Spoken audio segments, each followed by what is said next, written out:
Get the dog off the patio, honey. Nobody came out here to eat next to that. Arlon Cranfield didn't lower his voice when he said it, and the whole back deck of the Thorn Apple Brewing Company heard every word. It was 4:52 on a Friday afternoon in the second week of August, the kind of heat that sits on your shoulders instead of just around you. 22 people were out there that evening. Every picnic table was full. Pitchers sweated rings onto the wood. And for about 3 seconds after Cranfield spoke, the only sound on that whole deck was the cottonwood tree moving over the gravel parking lot. Josepha Kershmire didn't answer him. She moved the leather lead from her right hand to her left, took one slow wrap around her palm, and pulled her chair 6 inches closer to the rail so the old dog lying underneath it was out of the walkway completely. That was all. The dog didn't get up. He didn't even lift his head. He hadn't moved his chin off his front paws since 4:31, and he was 10 years old, gray to the eyes, 94 pounds, and the loose skin over his shoulders lay against the concrete like somebody had dropped a coat there and forgotten about it. She didn't argue. She didn't explain herself. She didn't look at the 6 people at the long table who had gone quiet for a second and then, one by one, gone back to their baskets of fries like nothing had happened. To Cranfield, that settled it. In 28 years of selling and boarding gun dogs, he had learned one thing he trusted more than anything else: people who knew what they had would tell you inside of 10 seconds, usually twice, whether you asked or not. The ones who said nothing were the ones with nothing to say. A woman alone at the rail with a fat old hound and a half glass of amber liquid. No ring on her hand, no company at her table, clearly waiting on a ride. That was the whole read, as far as he was concerned, and it had taken him no effort at all to arrive at it. He went back to his own table pl. Eased with himself, pleased with how gently, in his own mind, he had handled the whole thing. Down at the bar, a retired Waunakee County deputy named Dietrich Wirtz set his glass down on the wood and didn't pick it back up. He'd noticed the wrap on that lead. Nobody wraps a lead like that unless somebody taught them to, and the kind of somebody who teaches a thing like that only teaches it once, and teaches it hard. Then the screen door banged shut behind the kitchen, and every dog out on that patio came up on its front elbows at the sound, except one. The one that stayed flat on the concrete only moved his ears about 12 degrees toward the noise, and nothing else. Nothing else at all. Wirtz had spent 31 years listening to people tell him what they were. In all that time, he had never once heard it from anybody who actually was. Nobody on that patio knew, in that moment, what the woman with the old gray dog had spent her working life doing. In 55 minutes, every single one of them was going to be standing at a fence line in the last light of a summer evening, and not one of them was going to be talking. If you've ever been the quietest person in a loud room, stay with me on this patio, because there's a spiral notebook with a green cover sitting in a farmhouse kitchen 11 miles from here, and one page of it is about to settle an argument this county has been having for 4 years. At 6:41, a farmer named Elroy Prowl came through the side gate of the brewery with his hat in his hand, walking the way a man walks when he has already checked the same pocket 4 times and knows it isn't going to help the 5th time either. Elroy farmed 210 acres on the north side of County Road M, and that afternoon he had cut an 11.5-acre stand of second-cutting alfalfa with a disc bine.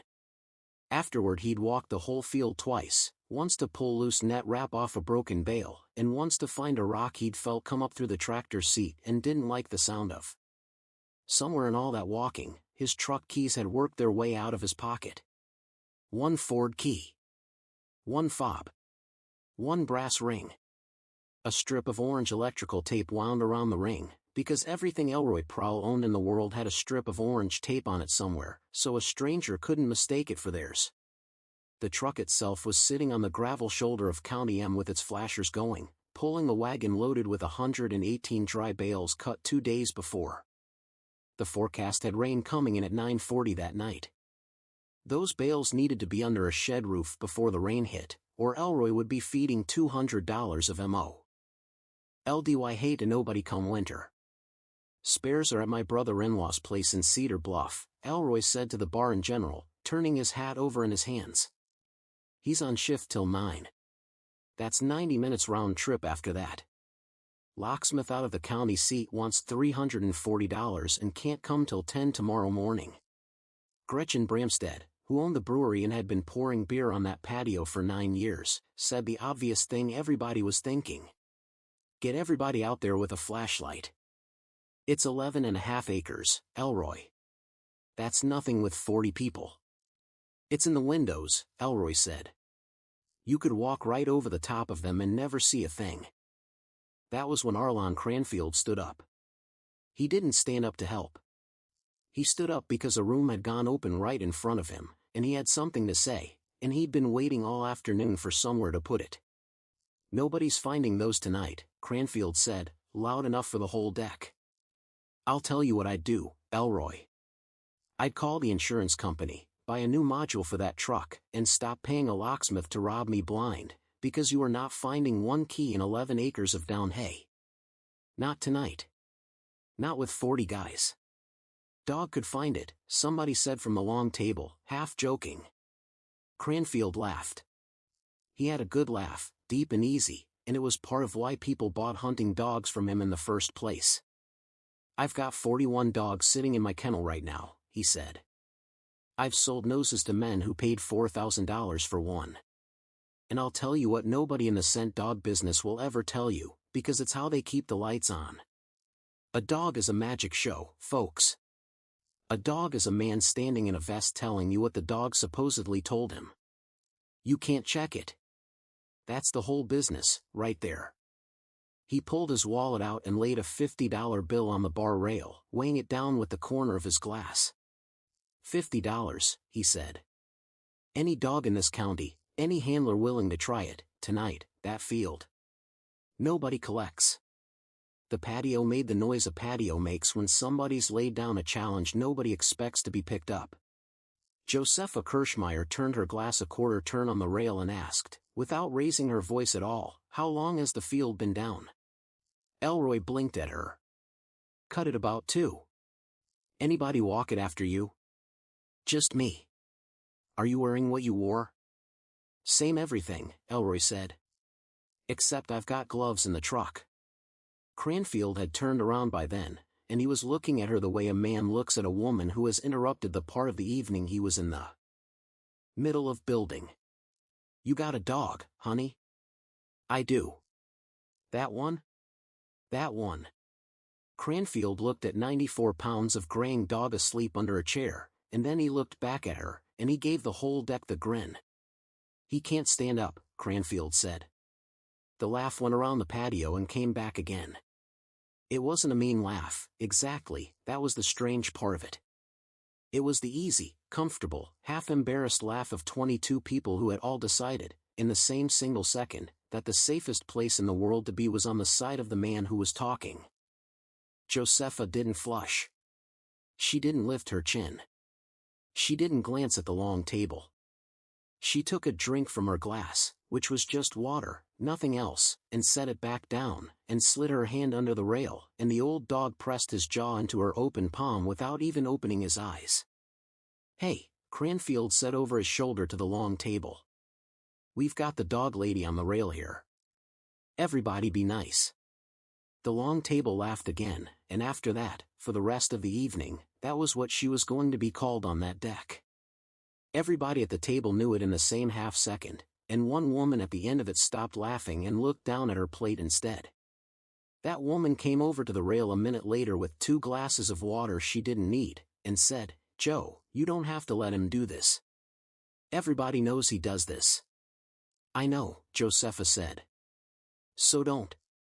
Josepha looked out at the parking lot for a moment, at the cottonwood, at the gravel going gold where the last light came slanting in under the trees. He's been telling people that story for 5 years, she said. Somebody ought to make him say a number out loud. The woman didn't understand what she meant by that, and Josepha didn't explain it to her. The woman went back to the long table, and she didn't laugh at anything else for the rest of the night. Down the bar, Dietrich Wirtz leaned toward Gretchen and said quietly, she asked him for a scent article. She asked him what he was wearing. That's what I said. Words. What? Nothing, Wirtz said. And he was lying, and he knew that she knew it, and he took his phone out of his shirt pocket and set it face down on the bar where he could reach it fast. Cranfield came over to the rail. He came over friendly. That was the part that would be hard to explain to people later, when they tried to describe what had actually happened on that patio that night. He wasn't shouting. He put his hand down on the rail 2 feet from hers and talked tea. Over the way you talk to somebody's wife at a wedding. "I'll make it easy," he said. 20 minutes. Field's got a gate on the west end. You don't walk it first. You don't get a look at it first. No phone. And you don't go stand where Elroy walked so the dog can watch you do it. If he comes up with nothing, you buy this deck around, and we say no more about it. If he finds them, Josepha said, the 50 goes in the jar. Everybody looked at the jar. It was a gallon pickle jar sitting at the end of the bar with a strip of masking tape across the front, Waunakee County Humane Society written on it in marker. It had been sitting there since April, and it had $16 in it. Cranfield smiled at that, because it cost him nothing to smile at it. "Fine," he said. "And when he doesn't, you can explain to everybody out there why not. That's the part one want." He put out his hand. Josepha looked at it for a beat, then shook it once and let go. Then she stood up, and the old dog stood up with her, the way an old dog does it, back end first, a long shove up off the concrete and a shake that started at the ears and rolled all the way out through the tail. And there was half a second in the middle of that shake when his whole frame came up square and level, and the loose gray shoulders were suddenly not loose at all. Wirtz put a flat hand down on the bar. It was 6:58. Sunset was at 8:04. They walked the half-mile up County M together, and by the time they reached Elroy's west gate, there weren't 22 people behind them anymore. There were 41. Word had gone out of that patio the way it always does, by phone, and pickups had come rolling up the shoulder to park nose-to-tail behind Elroy's truck with its flashers still going, and people were standing on running boards just to see over the fence line.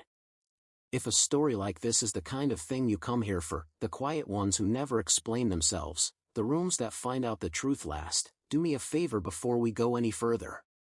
Hit subscribe, tap that like button, and tell me in the comments what town you're watching this from tonight. It genuinely helps this channel more than you'd think, and I want to see how far this one travels before we get to the field. The field itself was 11.5 acres of cut alfalfa laid out in windrows running north and south, gray-green and drying, and at that hour it had gone the color of an old dollar bill. The wind was out of the northwest, 6 to 8 miles an hour, coming in off the river a mile behind the tree line. Josepha didn't go through the gate right away.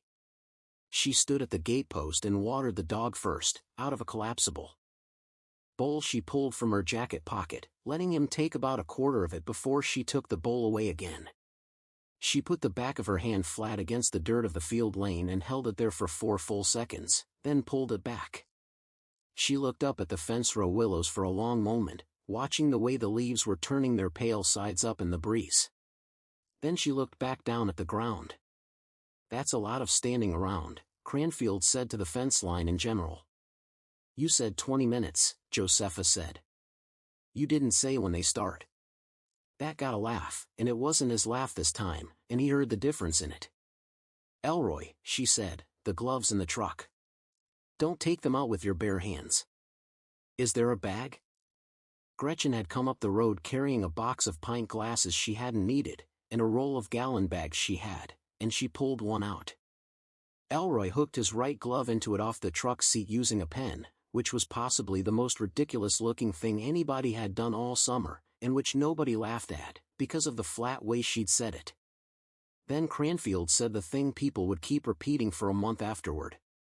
"Fine, but he's just going to follow a man around a field. That's a trick a beagle can do at a county fair. There's no key in that glove. A key doesn't smell like anything." Josepha turned around and looked at him for the first time all evening. "He's not looking for the keys," she said. "He's looking for where Elroy has been. The keys are on that line. Prove the first part." "All right." She had Gretchen hand her the bar towel she'd carried up over one shoulder. Then she sent Gretchen up the ditch to the north, 200 yards, out of sight behind a parked hay wagon, telling her to go the long way through the ditch bottom and not talk to anybody on the way. Gretchen went, laughing at first, and the laugh got noticeably thinner the farther out she got. Josepha knelt down at the gatepost. She held the towel open in both hands, and the old dog put his whole head into it and breathed in twice, slow, the way an air compressor fills. "Find him," she said. The dog swung left, swung right, dropped his nose, and went. He didn't go fast. That was the part that surprised the whole fence line, because everybody had been expecting a movie.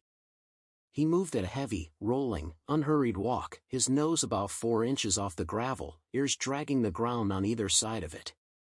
He went down the ditch, and the crowd went with him along the fence, and at 41 seconds by Cranfield's own phone, he came around the end of the hay wagon 200 yards north and sat down directly in front of Gretchen Bramstead, staring up at her face. The noise of the road was loud enough that a passing truck slowed down on County M just to see what it had missed. Cranfield looked at his phone. Then he put it back in his pocket.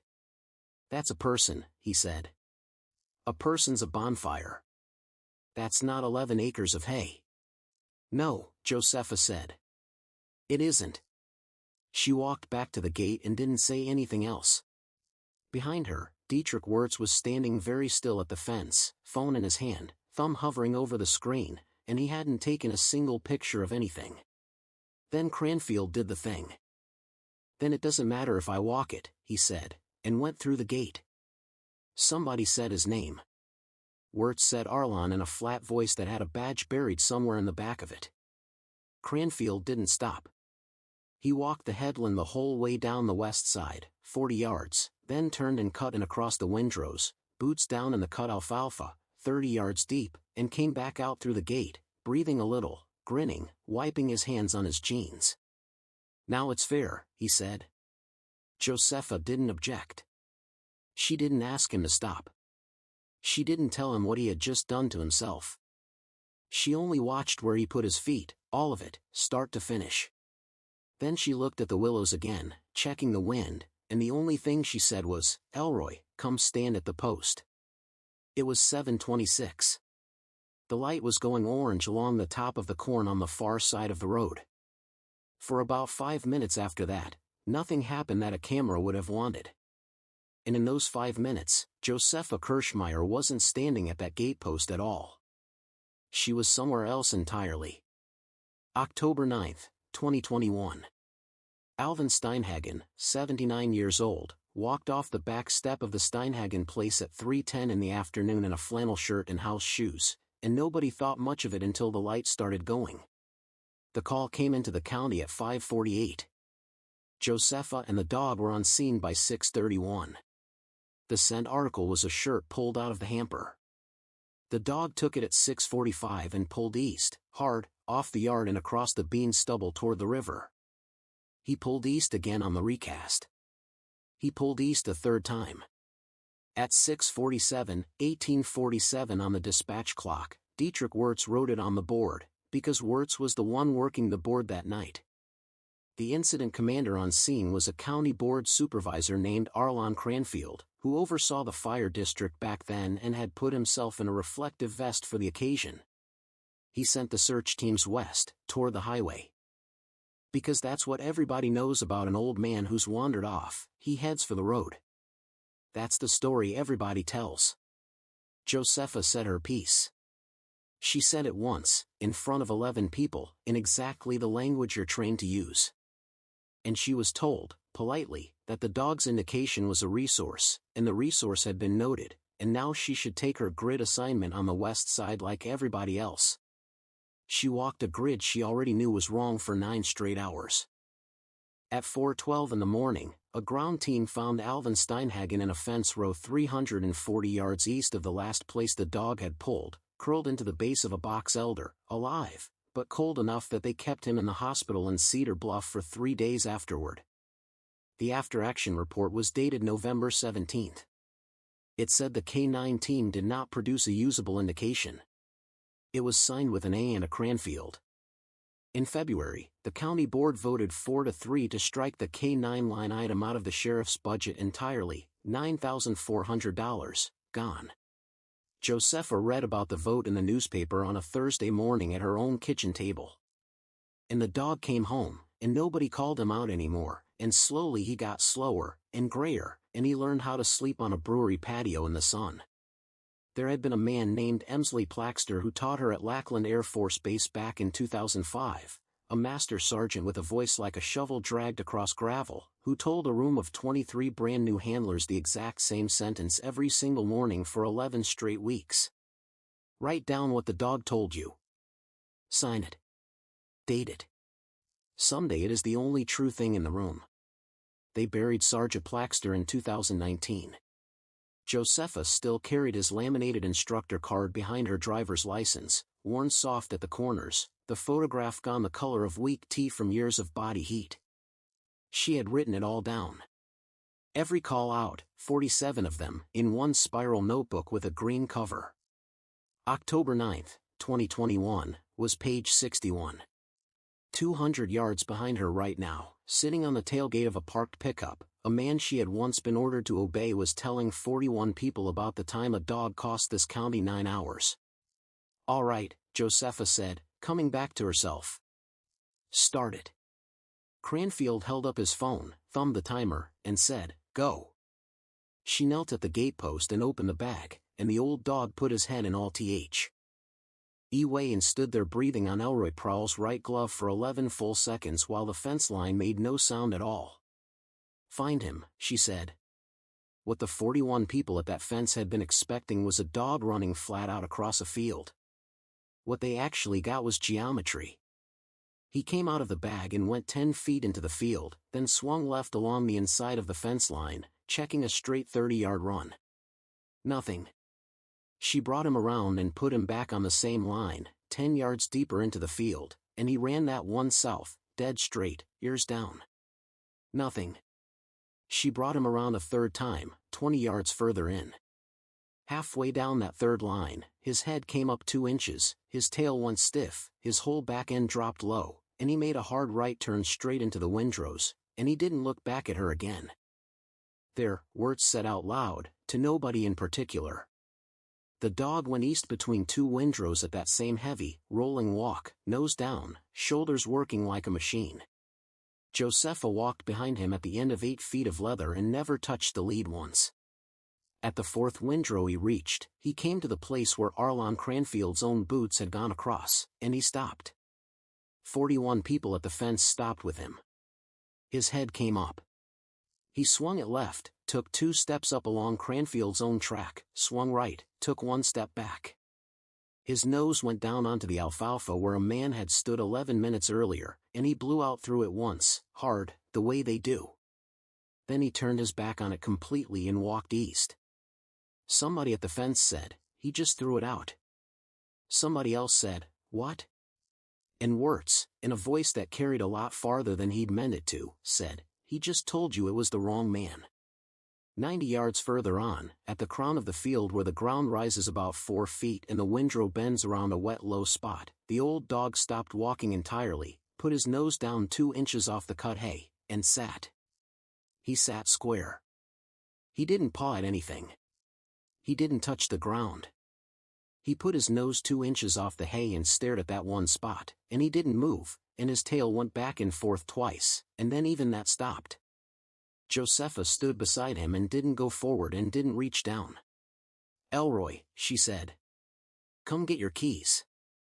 Elroy Prowl went out into his own field at a dead run, which at 63 years old looked like something worth seeing, and got down on his knees in the alfalfa beside a hound the size of a coffee table, and came back up holding 1 Ford key, 1 fob, 1 brass ring, and a strip of orange electrical tape. He held it straight over his head. The sound that came off that fence line wasn't a cheer, at least not at first. It started out as one and turned into something else about a SC. Condominium in, something with more relief in it than triumph. 2 men standing on a running board grabbed each other by the shoulders. Gretchen Bramstead put both hands flat over her mouth. Arlon Cranfield was still standing at the gatepost with his phone in his hand, the timer still running.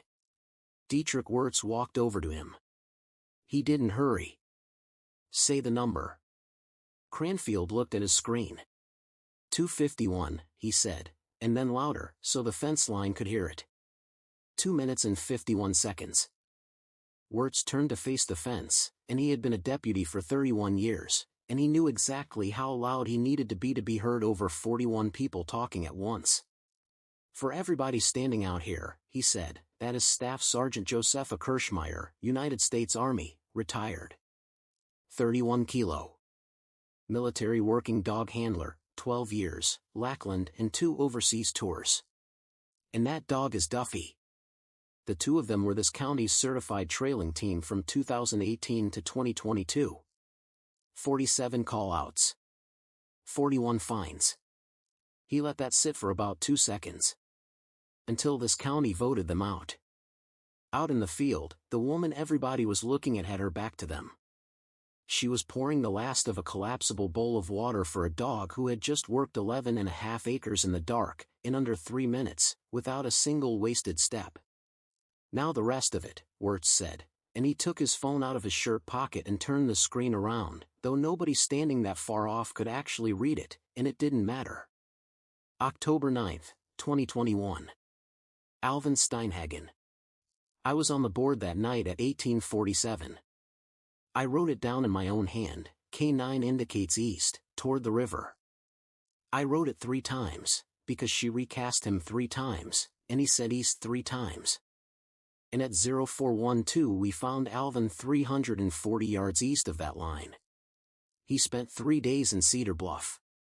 He's 84 years old, and he is sitting in his kitchen tonight. Wirtz put the phone away. The after-action report on that search says the K9 team did not produce a usable indication. And it's signed by you. Arlon Cranfield had been telling that story on that tailgate for 20 minutes straight. He'd been telling it as the reason. 9 hours. A dog cost this county 9 hours. That was not what happened. It's in your handwriting, Wirtz said. Nobody on that road said anything for a while after that. Josepha came back through the gate with the dog on 8 feet of leather and 41 PE. Opal opened up a path to let her through, and she stopped in front of Cranfield, because he was standing right where the gate was. She didn't raise her voice.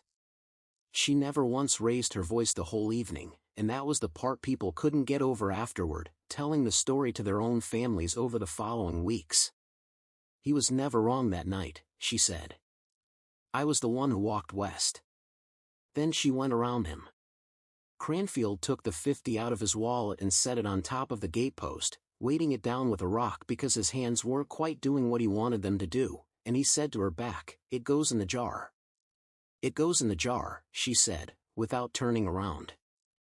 Halfway down County M in the last of the light, with 41 people still following 40 yards behind her, she stopped.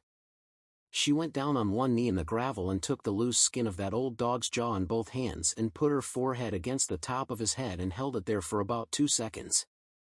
Her hands were not steady. That was the only time all night that they weren't. Gretchen Bramstead turned around and became extremely busy with the lid of a cooler she didn't need to open. Elroy Prowl took his hat off and didn't put it back on until he was sitting in the cab of his truck.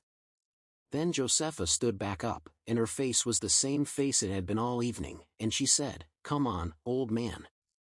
And the dog got up back end first, shook from the ears all the way down through the tail, and walked her home. Elroy's truck pulled out at 8:12. The wagon of bales was under the shed roof by 9:04. The rain came at 9:38, 2 minutes ahead of the forecast, hard enough to knock the porch chairs over on their sides. The $50 bill went into the pickle jar at 9:15, folded twice. That jar had held $16 that morning. By the time Gretchen counted it at close, it held $218, because the patio would not stop feeding it all night. Somebody dropped in a 20 and said it was for a bet he'd never actually made. A man Josepha had never seen before in her life put in 11 ones, one at a time, folding each one carefully first. 3 weeks later, on the second Tuesday of September, the Waunakee County Public Safety Committee met at 6:30 in the evening in a room with 11 folding chairs set up. 34 people showed up. Dietrich Wirtz filed the dispatch log from the night of October 9, 2021, 3 photocopied pages with the 647 line circled in pencil. Kershmire brought the spiral notebook with the green cover and read 11 lines off page 61 in a flat, even voice, times, bearings, wind speed, and direction. Then she closed the notebook and set it down on the table in front of the committee. "It's been signed and dated since October 10, 2021, she said. "It hasn't been changed since. You can keep it as long as you need it." Alvin Steinhagen, 84 years old and driven over that evening by a neighbor, stood up with both hands braced on the back of a folding chair and said 9 words. "The dog knew where I was." Somebody write that down. The committee voted to amend the 2021 After Action Report. The amendment is 1 sentence long, and it's a public record now. It reads that the K9 team produced a directional indication at 1847 hours on October 9, 2021, consistent with the location at which the subject was ultimately recovered.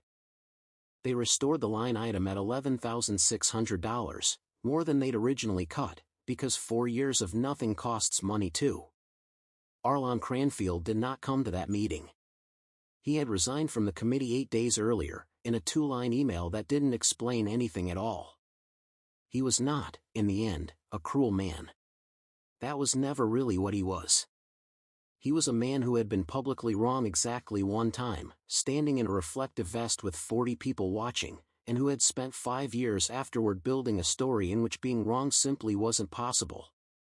He had told that story so often, and told it so well, that it had quietly become the load-bearing wall of who he understood himself to be. A dog is a magic show.